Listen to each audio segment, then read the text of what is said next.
नाज़रीन अस्सलाम वालेकुम। आप देख रहे हैं सियासत टीवी। कौमी खबरनामे में आप सबके इस्तकबाल है। मैं मोहम्मद सिद्दीक। सबसे पहले सुर्खियों पर एक नज़र डालते हैं। दस्तूर पर ऐवान में वज़ीर-ए-आज़म की तकरीर को प्रियंका गांधी ने बनाया तनकीद का निशाना। कहा, मोदी ने बोर किया और मायूस किया।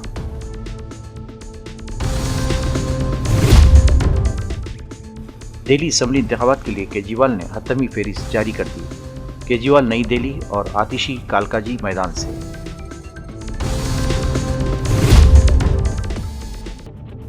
शंभू बॉर्डर पर पुलिस रवैये के खिलाफ किसान शदीद नाराज। पीर को ट्रैक्टर रैली निकालने का किया ऐलान।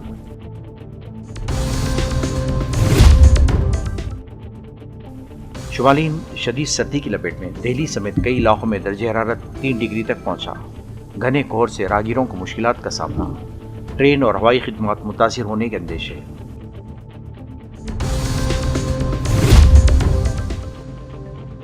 हिंदुस्तानी शतरंज के खिलाड़ी गुकेश दोमाराजू ने बनाया नया रिकॉर्ड। कम तरीन ग्रैंड मास्टर बने। नहीं थी सुर्खियां, अब खबरों की तफसील पेश है। लोकसभा में हिंदुस्तानी आइन पर 13 और 14 दिसंबर को बहस हुई, जिसमें बरसर इख्तियार तबका और हज़ब इख्तिलाफ के लीडरान ने खुलकर अपनी अपनी बातें रखी। वज़ीर-ए-आज़म मोदी ने दूसरे दिन आखिर में आइन पर बहस का जवाब दिया और एक तवील तकरीर लोकसभा में की। हालांकि इस तकरीर में कुछ भी नया देखने को नहीं मिला। पहले की तकरीरों की तरह वो कांग्रेस और इसके नए पुराने लीडरान को तनकीद का निशाना बनाते नजर आए। ये संविधान संशोधन करने का ऐसा खून कांग्रेस के मुंह लग गया कि समय समय पर वो संविधान का शिकार करती रही। ये खून मुंह पे लग गया। इतना ही नहीं, संविधान के स्पिरिट को लहूलुहान करती रही।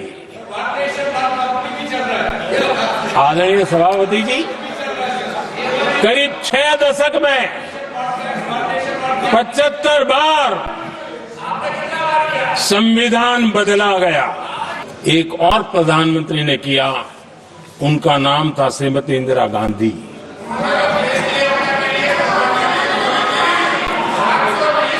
जो पाप पहले प्रधानमंत्री करके गए और जो खून लग गया था 1971 में, सुप्रीम कोर्ट का एक फैसला आया था।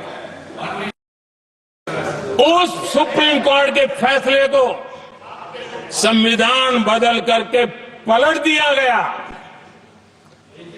और 71 में ये संविधान संशोधन किया गया था। और क्या था, उन्होंने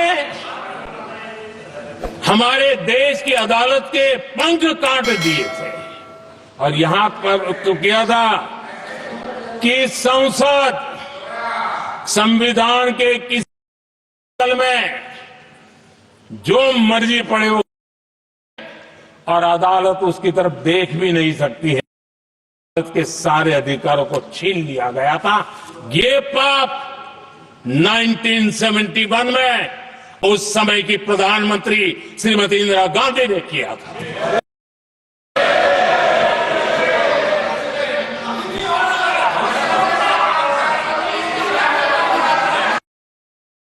इस परिवर्तन ने इंदिरा जी की सरकार को मौलिक अधिकारों को छीनने का और न्यायपालिका पर नियंत्रण करने का अधिकार दिया, सक्षम बना दिया था। आदरणीय सभापति जी, खून मुंह पे लग गया था, कोई रोकने वाला था नहीं। और इसलिए जब इंदिरा जी के चुनाव को नीति के कारण, असंवैधानिक तरीके से चुनाव लड़ने के कारण अदालत ने उनके चुनाव को खारिज कर दिया और उनको एमपी पद नौबत आई तो उन्होंने करके देश पर इमरजेंसी थोप दी, आपातकाल लगा दिया अपनी कुर्सी बचाने के लिए। और उसके बाद इतना ही नहीं, उन्होंने इमरजेंसी तो लगाई, संविधान का दुरुपयोग तो किया ही किया, भारत के लोकतंत्र का गला तो घोट ही दिया। लेकिन 1975 में 39वां संशोधन किया। उन्होंने क्या किया? राष्ट्रपति, उपराष्ट्रपति, प्रधानमंत्री, अध्यक्ष, इनके चुनाव के खिलाफ कोई कोर्ट में जा ही नहीं, ऐसा उन्होंने, और वो भी रिट्रोस्पेक्टिव किया, आगे के लिए नहीं, पीछे का भी, अपने पापों का भी उन्होंने। मोदी जी, मैं संविधान की बात कर रहा हूं, मैं संविधान के आगे पीछे कुछ नहीं बोल रहा हूं।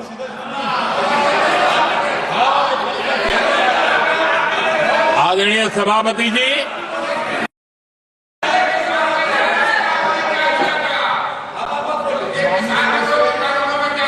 मोदी की तकरीर पर कांग्रेस जनरल सेक्रेटरी और रुकने पार्लियामेंट प्रियंका गांधी ने तंजिया अंदाज में कहा कि वज़ीर-ए-आज़म ने पूरी तरह से बोर कर दिया। प्रियंका गांधी ने मीडिया से बात करते हुए वज़ीर-ए-आज़म मोदी की तकरीर पर अपना रद्द-ए-अमल जाहिर किया। इन्होंने कहा कि वज़ीर-ए-आज़म जी ने एक भी नई चीज़ नहीं बोली, बोर कर दिया पूरी तरह से। मुझे दहाइयों बाद ये एहसास हुआ कि स्कूल में रियाजी का जो डबल पीरियड होता था, मैं इसमें बैठी हुई हूँ। वो मज़ीद कहती हैं कि नड्डा भी हाथ मल रहे थे। जब मोदी जी ने उनकी तरफ देखा तो अचानक इस तरह एक्टिंग करने लगे जैसे कह रहे हों कि मैं सुन रहा हूँ।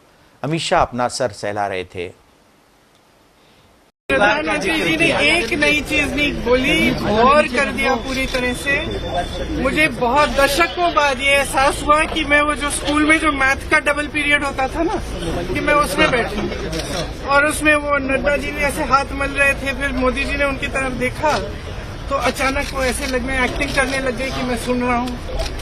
अमित शाह जी यूं यूं अपना सर छू रहे थे, पीयूष गोयल जी भी पीछे ऐसे लग रहे थे कि सोने वाले हैं। तो मेरे लिए तो एक नया एहसास था। मैंने सोचा था प्रधानमंत्री जी कुछ नया बोलेंगे, कुछ अच्छा बोलेंगे। उनके खोखले 11 संकल्प, अगर भ्रष्टाचार के प्रति जीरो टॉलरेंस है तो अडानी पे बहस तो करो। लोकसभा में आइन पर हुई बहस के दरमियान ऑल इंडिया मजलिस इत्तेहादुल मुस्लिमीन के रुकने पार्लियामेंट असदुद्दीन अवैसी ने मुसलमानों से मुताल्लिक़ कई अहम इशूज़ को सामने रखा। इन्होंने मरकज़ की मोदी हुकूमत को हदफ़ तनक़ीद बनाते हुए कहा, मौजूदा वक्त में मसाजिद, वक्फ़ बोर्ड्स, उर्दू, मुस्लिम सकाफ़त समेत अक़लियती तबक़े से जुड़ी कई चीज़ों को ख़तरा लाक है। अवैसी ने ऐवान ज़ीरीम में अपनी बात रखते हुए कहा कि मुल्क में मसाजिद ख़तरे में आ गई हैं, वक्फ़ बोर्ड को छीनने की कोशिश की जा रही है, मुसलमानों को कमज़ोर किया जा रहा है।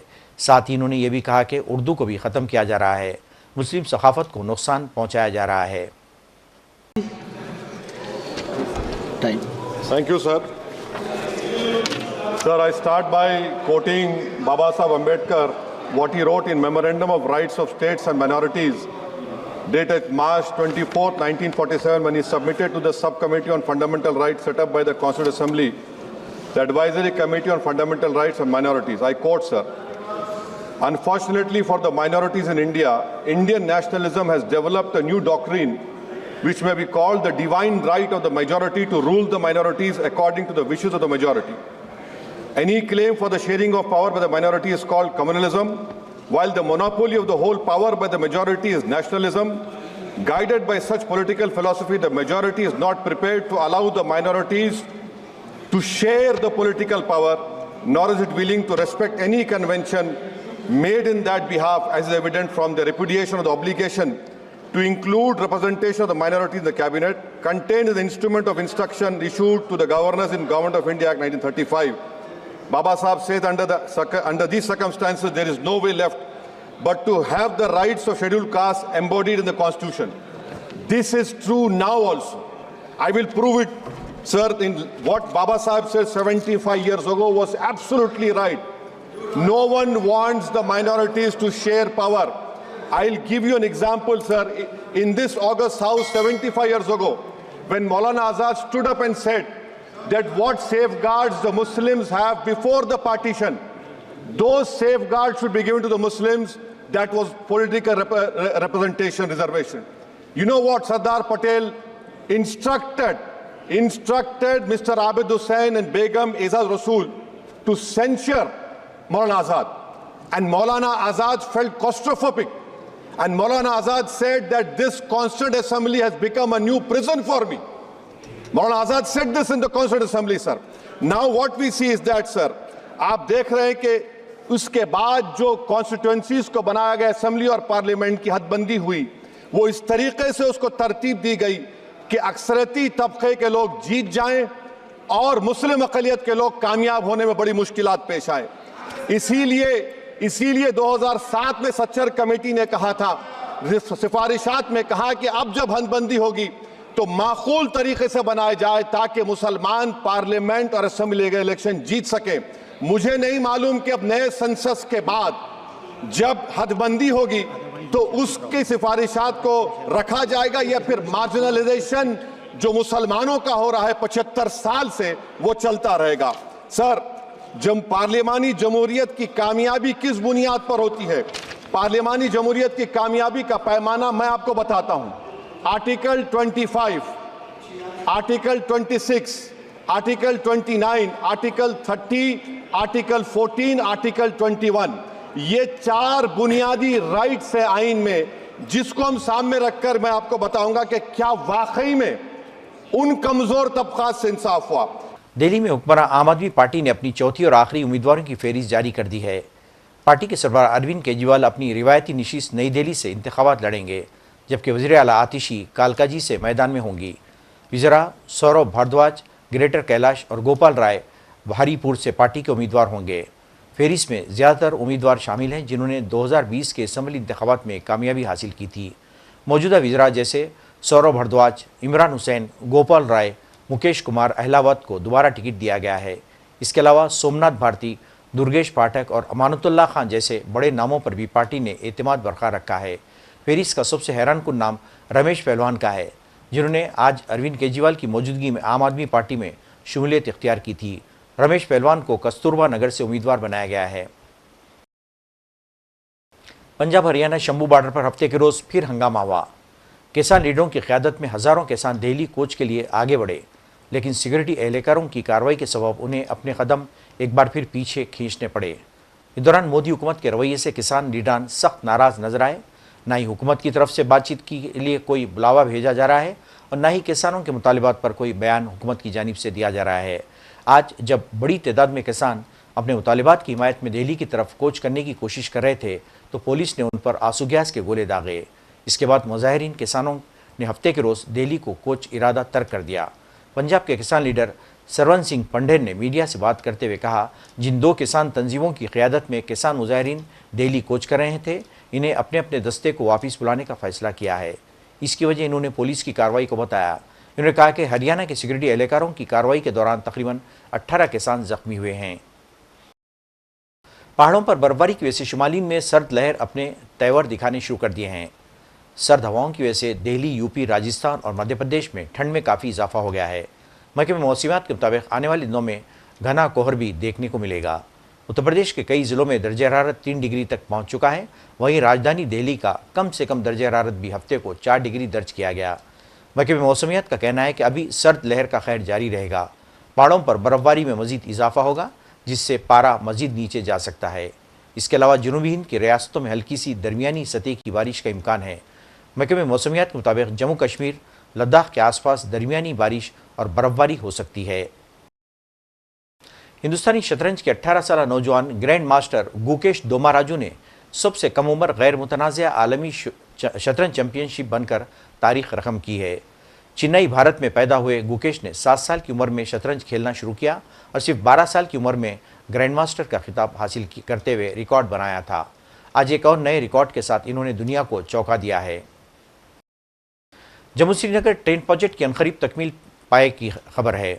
Sandeep Gupta, chief administrative officer, शुमाली रेलवे के मुताबिक रियासत में Udhampur Srinagar Baramulla railway link tunnel T33 को एक बड़ा तकनीकी चैलेंज दरपेश था और इसे एक ऐसी टेक्नोलॉजी का इस्तेमाल करते हुए मुकम्मल किया गया जिसका इस्तेमाल पहली बार हिंदुस्तान ने किया है। हुकाम ने कहा कि इस रिकॉर्ड के इफ्तिताह के बाद जम्मू कश्मीर में रेल खिदमात को एक नई ताकत मिलेगी। ऐसा देखिए, अगर आपको जैसे पता ही है कि जो कटरा बनिहाल सेक्शन 111 किलोमीटर लंबा है, इसमें 8 ब्लॉक सेक्शन है। बनिहाल से लेकर के संगलदान तक ऑलरेडी कमीशन हो चुका है, ट्रेनें चल रही हैं और संगलदान से रियासी भी 1 जुलाई को हमको सेफ्टी सर्टिफिकेट मिल गया था, वो भी काम खत्म हो चुका है। नाज़रीन, आखिर में सुर्खियों पे एक और नज़र।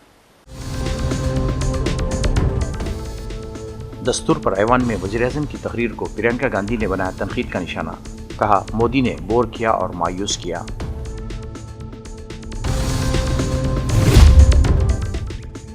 दिल्ली असेंबली इंतखाबात के लिए केजरीवाल ने हतमी फेरिस्त जारी कर दी। केजरीवाल नई दिल्ली और आतिशी कालकाजी मैदान से।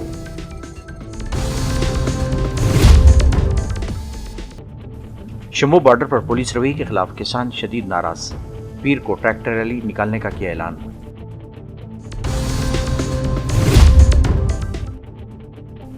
शुमाली हिंद शदीद सर्दी की लपेट में। दिल्ली समेत कई इलाकों में दर्जे हरारत 3 डिग्री तक पहुंचा।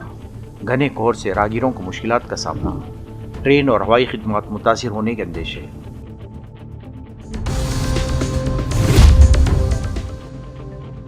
हिंदुस्तानी शतरंज के खिलाड़ी गुकेश दोमाराजू ने बनाया नया रिकॉर्ड, कम तरीन ग्रैंड मास्टर बने। नाज़रीन, इसके साथ ही कौमी खबरनामा खत्म होता है। मुझे और सारी सियासत की टीम को इजाज़त दें। अल्लाह हाफ़िज़।